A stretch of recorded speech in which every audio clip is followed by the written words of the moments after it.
नमस्कार। दादी नानी की कहानियों में आप सबों का बहुत बहुत स्वागत है। आज की कहानी भी एक पुरानी कहावत रात मांगत सवे शेर दिन मांगत सवे शेर पे आधारित है। बहुत समय पहले की बात है। मंगली अपने पोते गोलू के साथ एक गांव में रहती थी। मंगली का पूरा परिवार एक बाढ़ की चपेट में नष्ट हो गया था। धन दौलत सब कुछ खत्म हो गया था। कहने को मात्र एक पोता उसके साथ बचा था, जिस पर ही मंगली का पूरा ध्यान रहता था। मंगली अपने दिनचर्या के लिए या यूँ कहिए कि अपने पेट भरने के लिए बगल के घरों में आस पड़ोस में काम करती थी और गोलू गांव के ही स्कूल में जाता था। गांव में स्कूल से कभी कभी अपने मित्रों के साथ वो उनके घर जाता था। उसके मित्र कई तरह के थे। किसी के पिताजी लोहे का काम करते थे, किसी के पिताजी काठ का काम करते थे, किसी के पिताजी कुम्हार थे, मिट्टी का काम करते थे। गोलू को सीखने की बहुत आदत थी। वो उनके साथ बैठ जाता था और कहता था, काका हमरो के सिखाओ। तो खेल खेल में थोड़ा करके गोलू सब काम सीखता था। धीरे धीरे गोलू बड़ा होने लगा। शहर में भेजकर पढ़ाने की स्थिति थी नहीं। वो गोलू गांव में ही गांव के स्कूल से जितनी पढ़ाई हुई पढ़ के रह गया। अब वो वही करता था कि कभी कुम्हार के घर चला जाता, कभी लोहार के घर चला जाता, कभी किसी के घर चला जाता और घर का काम, मिट्टी का काम या जो कुछ मिल जाता वो सीखता था। धीरे धीरे गोलू हर काम कर लेता था थोड़ा थोड़ा। ये जरूर था कि वो दक्ष नहीं था, लेकिन इतने अच्छे से कर लेता था कि देखने में खराब नहीं लगता था। और उसने शुरुआत अपने घर से की। अपने सारे घर को सजा दिया जो जो उसको आता था। थोड़ा काठ के सामान से, थोड़ा मिट्टी के सामान से पूरा घर उसका सज गया। गोलू की चर्चा पूरे गांव में फैल गई कि भाई एक लड़का है जो सब काम कर सकता है। सेठ की नज़र उस पर पड़ी। उन्होंने सोचा क्यों नहीं इसको अपने शहर के गांव घर में लेते चलें।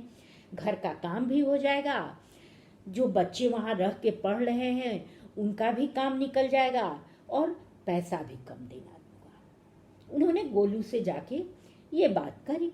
गोलू ने आके अपनी दादी को कहा कि दादी दादी आज सेठ काका ऐसे बोलत रहा। मंगली ने कहा कि अरे तू चल जेबो तो हम अजे का करब। सेठ ने सुन लिया। सेठ ने कहा कि अच्छा ठीक बा, तू चला, गोलू भी चले। हमार शहर के मकान बहुत बड़ा बा, वही में एगो कोठरी में तू दोनों रह जइह। आज ये काम हुई गोलू करी है। मंगली तैयार हो गई। दोनों माँ बेटा शहर चले आए। गोलू सुबह सुबह काम पर निकल जाता था। जो भी काम उसको मिल जाता था सेठ के घर वो काम कर लिया करता था। मंगली घर में रहती थी। उसका काम केवल घर का झाड़ू पोछा करना या फिर गोलू के लिए कुछ बनाना खिलाना यही था। लेकिन इसके साथ साथ एक परेशानी और थी कि गांव के जितने लोगों को काम पड़ता था शहर में, चाहे किसी को अस्पताल में दिखाना है, चाहे किसी को कोर्ट कचहरी करना है, वो या खरीदारी करना है, वो सारे शहर में मंगली के घर चले आते थे। उस समय अतिथि देवो भव की संस्कृति केवल पुस्तकों में नहीं थी। अतिथि सही में देव थे और सही में लोग उनकी खातिरदारी में पूरा समय लगाती थी।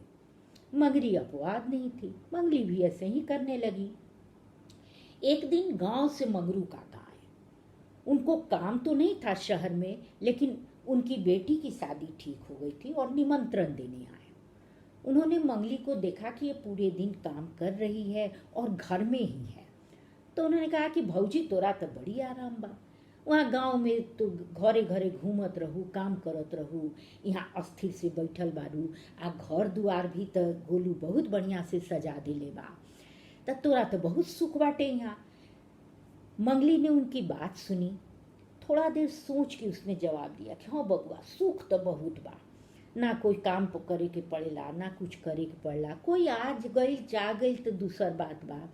खाली गोलू के खाना बनाव, गोलू के सेवा कर, तनी घर के काम कर दो, तो आराम तो बहुत बा।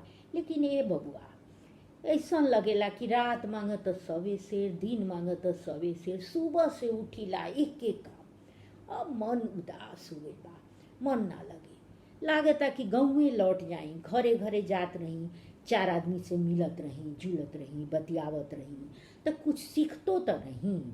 आ यहाँ तो चुपचाप घर में कितना काम आदमी करे, एक एक कमुआ सुबह से उठ करत करत मन उबिया गेल बा बबुआ, लगता कि अब गाँवे लौट जाए। मंगरू काका निमंत्रण देकर चले गए। गोलू को आने में देर हो गई, इसलिए गोलू से उनकी भेंट नहीं हो सकी। मंगली की बात तो साधारण है, ये रात मांगे तो सवे शेर, दिन मांगे तो सवे शेर। लगभग सभी घर में गृहिणी यही काम करती हैं, कोई बहुत अधिक अलग हटके तो होता नहीं है। लेकिन अगर सोचिए तो ये एक ही काम करते करते, एक ही ढंग से करते करते व्यक्ति यंत्रवत काम तो करता जाता है, लेकिन धीरे धीरे अंदर के सारे भाव सूखते जाते हैं।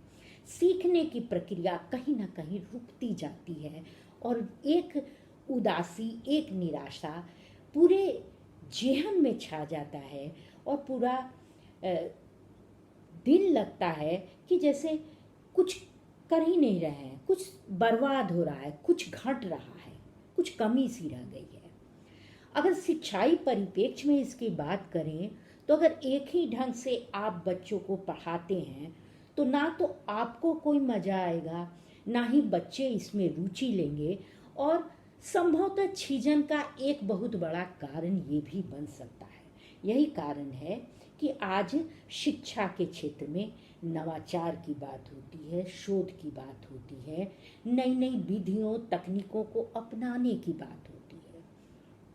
और शिक्षाई क्षेत्र में ही नहीं, यदि घर में आप खाना पका रहे हैं, आप घरेलू काम कर रहे हैं, या बाहर में ही कोई काम कर रहे हैं और यंत्रवत करते जा रहे हैं, कोई नवाचार नहीं, कोई परिवर्तन नहीं, तो कहीं ना कहीं एक ठहराव सा लगता है जैसे जीवन में कुछ है नहीं।